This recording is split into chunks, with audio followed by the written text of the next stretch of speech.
Энэ бол Монгол орны алс баруун хязгаар. Алтай хангаан сүрлэг уусын цаст ноён ориглууд үүл ман дундаас бүүдийн харагдах нь сүрдмээр. Чухам тэрл өндөр хайрхнууд дунд байгаль эхийн урлан бий болгосон олон гайхамшиг онгон зэрлэгээрээ оршин байгаа билээ. Бидний зорж байгаа газар бол тэртех бүүдгэр тэнгэрийн доорх битүү үүл манан хөшөлдсөн уус. Явсаар уулын бэлд очих үед цас хайлж эхэллээ. Нууц камера байршуулад будсан бид маргааш гайхамшиг тохиогоосоо гэж хүлээх үлдсэн. Монголын баруун хязгаар нутгууд нь өвөлдөө ихэд хүйтэн цаг агартай байдаг. Өнөөдөр тал газартаа харьцангуй гайгүй боловч уулаараа цас орж сэрүүхэн байлаа. Шүн дунд хүртэл орхон лавтай. Хэрв тэгвэл маргааш нь амьтны мөр олоход илүү амар болох юм. Өнгөрсөн шөнийн шинэхэн цасан дээр тодоос тод нэгэн мөр үлджээ.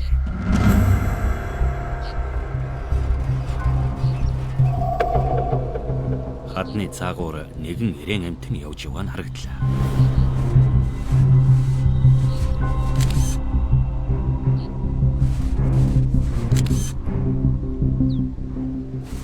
Энэ бол манай киноны баатар.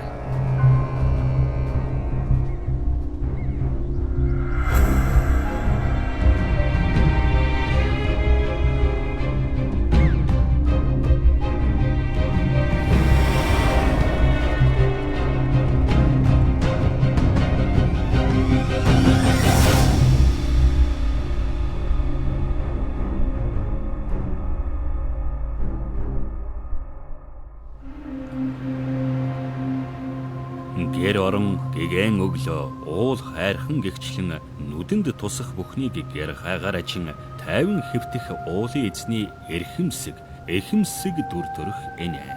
Та бүхний харж байгаа энэ ирвэс бол насвыг үүтсэн эмэгчин буюу нэршлэн гэнс.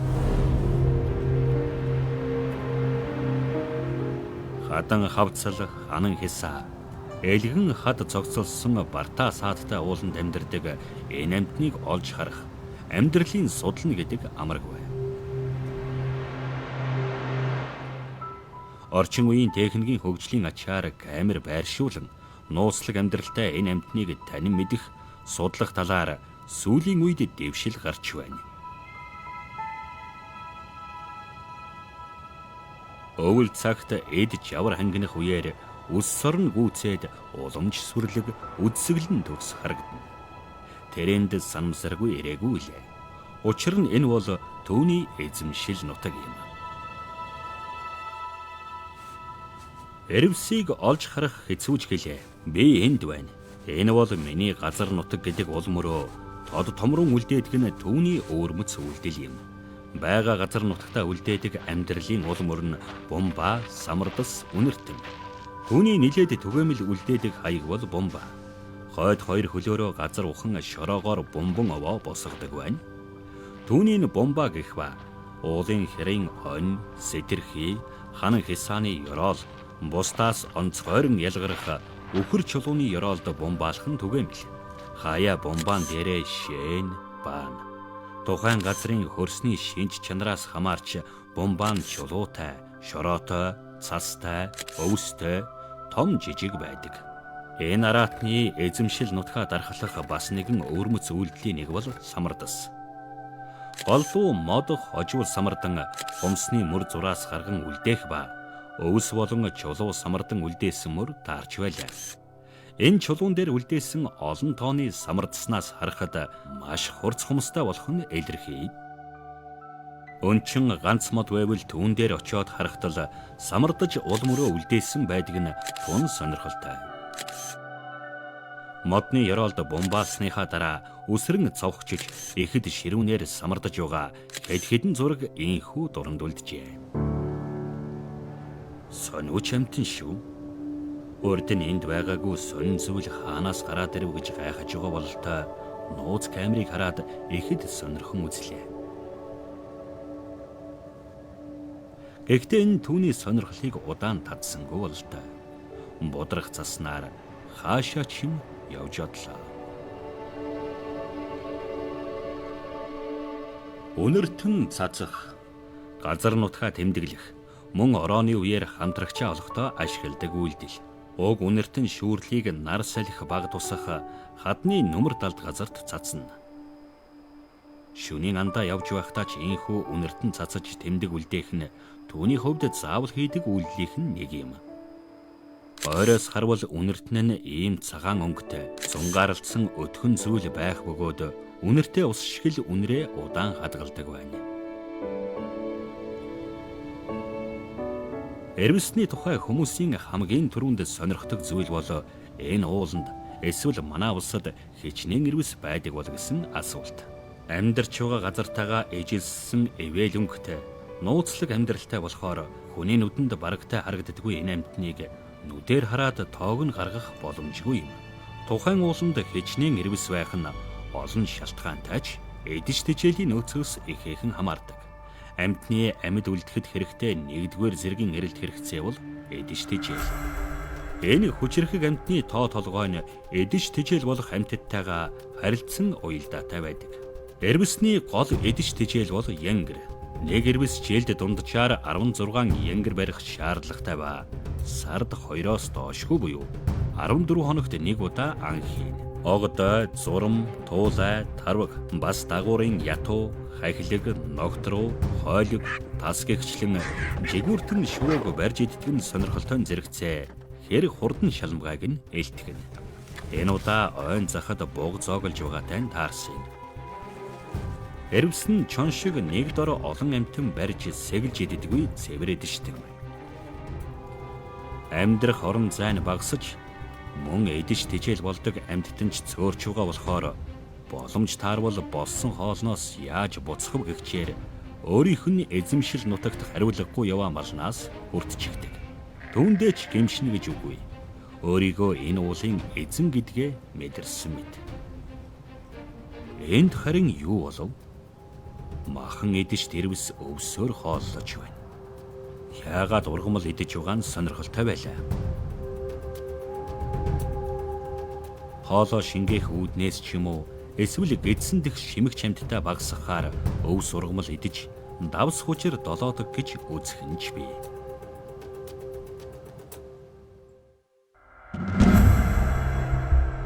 Эрвэсний ороо нийлгийн үеэр нэгэн үйл явдал болсон юм. Энэ хаданд 4 эрвэс араараасаа цоврон ирснээс 3 нь үнэртэн цацаж үлдээсэн бол харин бийха томтой хүч тамиртай нэг эрвэс үнэртэн цацалгүй эсрэг зүг явчихав. Бодвол ирж хайгаад байгаа таалагдах хэмэгчнэ нь энд өөрийн үнэртнээ үлдээгээгүй бололтой.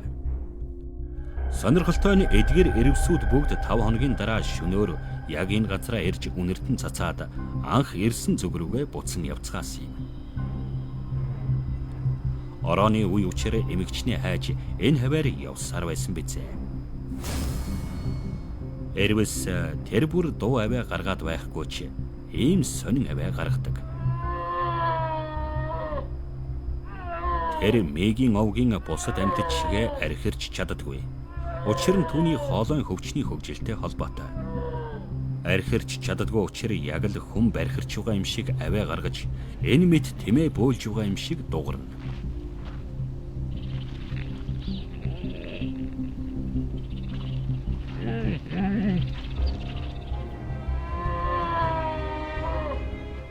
Эрэгчнэн ороо нийлгийнхээ үеэр эмэгчин эрвсүүдэд өөрийгөө ийхүү мэдэгддэг байна.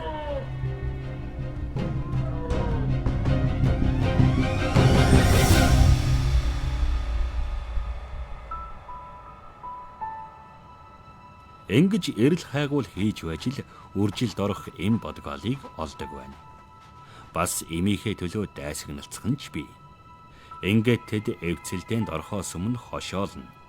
Хошоолох гэдэг нь эрэм эрвсүүд хос үүсэхийг хэлж байгаа юм.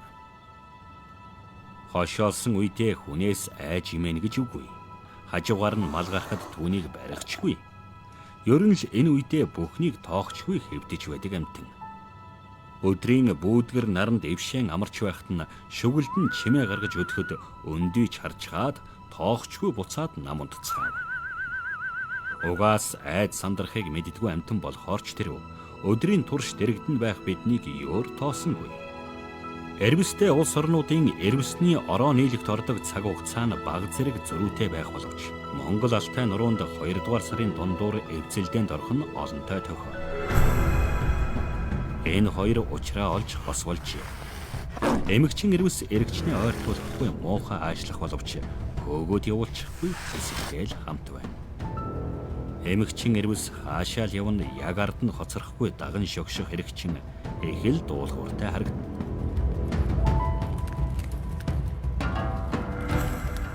Хальтраад унчихгүй гэмээр эгц хад асга дамжин гүйх эмэгчнийхээ араас гүйцэж очсон тэрээр уурыг хүргэсэн бол л даа.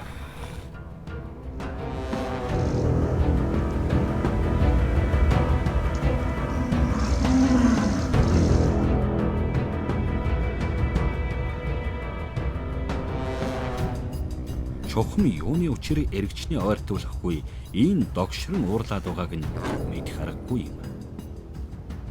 Эмэгчин эрвэс тэрийн хөвтөд таатаяа унтахажээ. Харин эрэгчин сэрхийн хүлээж төвчээртэй сууна. Таатаж чангаах нь хөөхөл чимээ гаргахаас ч айн хөдөлж ядахажээ. Зураг авч байхдаа санамсаргүй чимээ гаргасан бидний зүг эмэгчин эрвэс их л сүрхий өндийн харлаа. Нойрсож байсан түүний сэрээсэнд эрэгчнэн дургу байгаа бололтой биднийг ууртаяа ширтэн.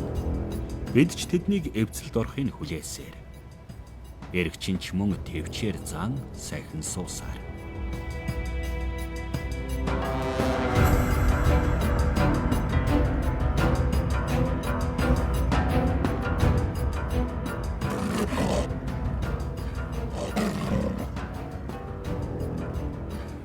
Энхүү удаан хүлээсний эцэст тэд эвцэлд орлоо. Шилэн хүзүүнээс нь байн хазаж өвдөгснөөс болсон уу? Эрэгчин эрвэс маань бас л буруутж хөөгдөн холлоо.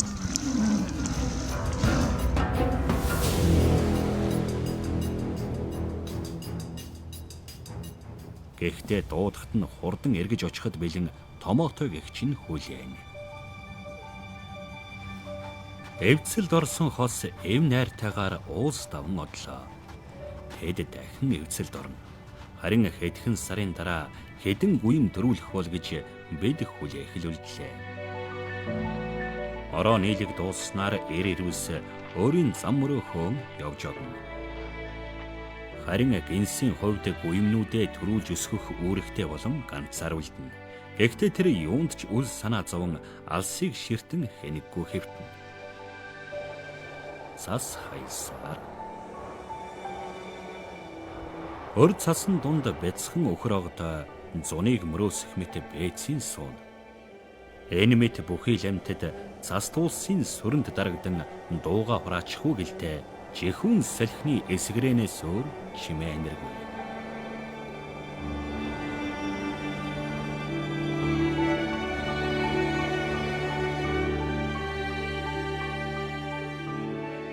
Уулын оргил цастай хэдийч өрн цагийн аясаар хөлдсөн бол гэсэж аврын тачир ногоо цохойжээ. Өвөл бэцийн байсан өнөөх өхөр огдоо шинэхэн ургасан өвс ногоо идэн буур хийж тал хөндийд амтд ичэнээсээ хэдийн гарч усны шууд нуураа чимэн төмөн хэлээр гангнан гонгнан. Өвөл ороо нийлэгт орсон өнөөх эрвэс маань үдийд зулцгалсан байх учиртай. Чухам хаан байршиж байгааг нь олж мэдэх ажил ийхүү эхэллээ. Эмэрвс буюу гинс 4 сар орчим хээлээ тээж 6 сард зулцгалдаг. Эхэнхдээ эхэр гүйм, хаяа 1 юм уу 3 гүйм төрүүлнэ. 4 гүйм төрүүлэх нь ховор тохиолдол. Манай киноны баатар хэдэн гүйм төрүүлсэн болоо. Нилээдгүй хайсны эцэст түүнийг оллоо.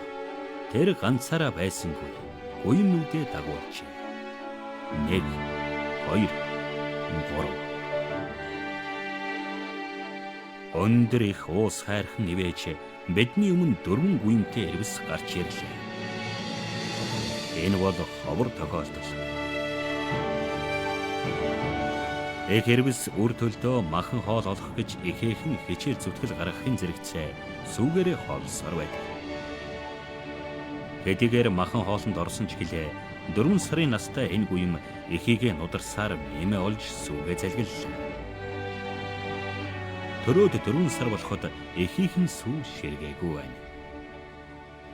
Эх гэнс үүрнээсээ холдож чадхааргүй бяцхан гүймнүүдээ үлдээн андгарчээ. Харин эхийгээ явсан хойгуур гадагш гарч болохгүй гэсэн тушаалтайч урд хожид сонсоогүй дуу чимээнээр ил гараад ирчихсэн яах учраа олохгүй бүлтэлсэн байгаа гүймнүүд тунч хөөрхөн бас ад тавиалаа.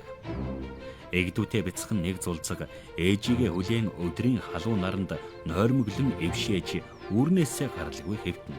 Эхэд хичээн хурцсаар л нүдэрээ сэрэмжлэн биднийг ширтэх боловч нойр нь үнэхээр хүчтэй ажээ. Хөөрхийн минь унтчихлаа шүү. Харин энэ гүймний сониуч занг нь яалтай билээ. Аюултай үед үүрэндээ орох ёстой гэсэн ээжийнхээ захиасыг мартчихад бидэнтэй нуугдан тоглож ухааны нэ.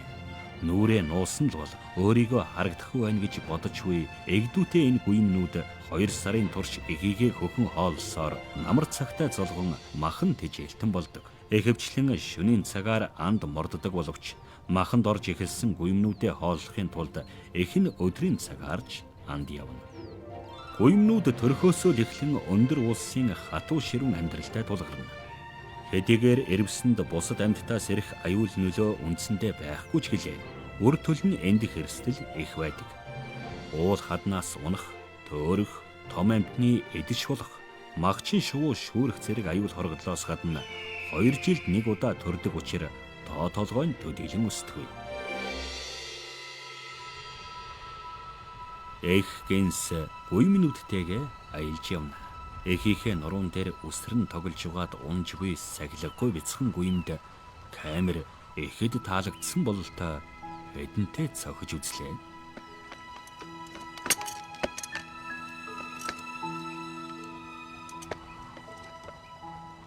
Түүний энэ тоглоом өөр нэг гүймд бас таалагджээ. Гүймнүүд дундаа хамгийн цэвэрчин энэ бололтой. Бусд нь тоглож байхад тэр байнга л нүрээ угааж бие долоон цэвэрлэнэ.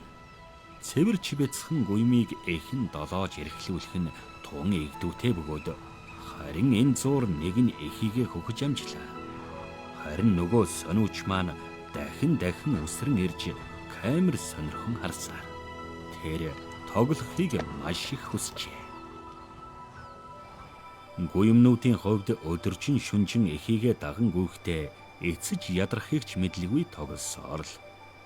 Харин их нь аль нэг нь хоцорч үлдээд алга болчихгүй гэх мэт эргэж бүртгэн цуглуулж аваад эзэмшил нутгаа тойрон ан ав барих, эдэж тижээлээ олж идэх арга барилд сургана. Эх хэрвэс өнчин ганц модны ээлгарсан үндсийг самардаж байгаа нэ. Түүний араас нэг зулцэг нь ирж үнэрлэн шиншиж ирсэн замаа хинж байгаа бололтой. Тэгснээ мод өөд царайсан боловч самардаж арайлж чадсангүй. Тэр хэтэрхий балчир байгаа билээ. Энэ нь эхийгээ даган дуурайж самардах зан үйл хийх гэсэн эхний оролдлого юм.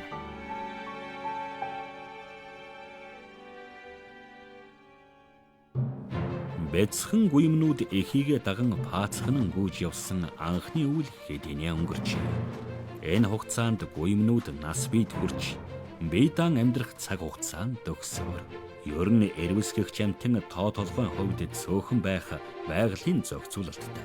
Учир нь цас мэс хадасаг дунд хүйтэн цаг агаарын нөхцөлд зулцгаа сургахад урт хугацаа шаарддаг байна. Өнгөрсөн хугацаанд эхэн тэднийг бие даан амьдрах бүхий л арга ухаанд сургаж, хөлийн дөрөөнд гарын ганцганд хөргөн гихчээр гайхалтай сүрлэг амтд болгожээ. Та бүхэн санаж байгаа бол бусд нь тоглож байхад нэг гүйм нь байнга л нүрээ угааж бие долоон цэвэрлж байсан да. Тэр одоо ч нүрээ угаан хаач явсан бие долоодог цэвэрч хിവэрэ. Харин энэ нөгөө байн камер цохиж оролдоод байдаг байсан сониуч гүйм. Ийм том болсон ч багын зангаа тавиагүй сахилгагүй хിവэрэ нуугдаж тоглоно, нэг нэгэ тэрвэрнэ, долоож өгнө. Өнөөх унтаахай гүйм нэгнийгээ дэрлэн унтчихл байна. Араатан амьтад ч гэлээ. Нэгэн эхээс төрсөн тэд одоо ч бусаддаа хайртай, эвтэй найртай гэрвэл. Зулцгнууд нэгж тентийсэн том ирвсүүд ихтэй эрхэлж даган амьдарч явгаад цаашид бие даан өөрийн эзэмшил нутагтай болох шаардлага бий болдог. Тиймээс ч байгалийн хуулийн дагуу гүймнүүд эхийгээ орхин өөр өөрсдийн эзэмшил нутагтай болохоор салж явцгаажээ. Ганцаараа үлдсэн их гэнс. Эрвсийн хувьд нэг ууланд хэдэн зугаараа амьдрах боломж байгалийн хууль байдаггүй ба хэдэн эрвс энэ ууланд байх ёстой гэдгээ мэддэг хяндаг ухаантай амьтан. Тийм ч учраас нас бид хүрсэн гүймнүүдэд явуулчихад өөрийн эзэмшил нутгаа хадгаламжгүй. Туулж барамгүй хөндөй тал. Зөвхөн өндөр ууланд л байдаг гэж боддог байсан эрвс зах нь үл харагдах хязгааргүй талаар гүйж явна. Гэхдээ цагаан газарт дэндүү лазан тарвагшгэл парган цогогч айдна. Эрвс сүргэлэн амьдардгүй ба бусдынхаа эзэмшилд амьдрах боломжгүй учраас зарим нь ийхүү эзэмшил нутаг хайж хол газрыг туулна. Энэ залуу эрвс хүйсийн говоор 80 км орчим газрыг туулжээ. Хоёр уулын хоорондох хөндийн нутгийг зааг нутаг гэнэ. Амьдрах газраа олохын тулд ингэж нэгнээс нь бууж зааг нутгийг гатлан өөр ууланд очих нь бий. Ийм тохиолдолд бид хэд хэдэн удаа таарч судалснаар энэхүү батлаг хажуулж авсан юм.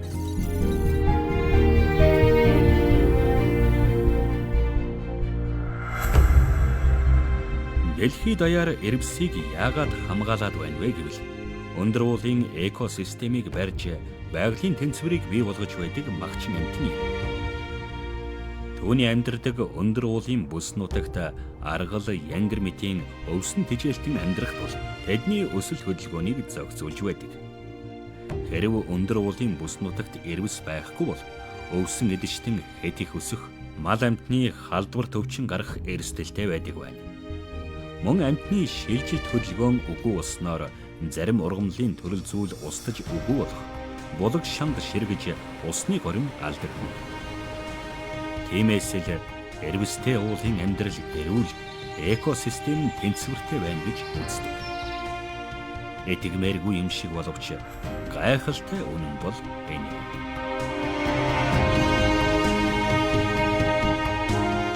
Эрвсийн шинэ үе өөр газар нутгийг эзэмшдэг тул манай киноны баатрын үр төл болох залуухан эрвсүүд мөн өөрсдийн эзэмшил нутгийг хайн явж байгаа. Энэ бол Монгол орны алс баруун хязгаар. Алтай хангайн сүрлэг цаст уус. Чухам энэ л уус хайрхнууд дунд цоохор эрвсүүд эхэмсэг, эрхэмсэг гэгч нь оршин байгаа билээ.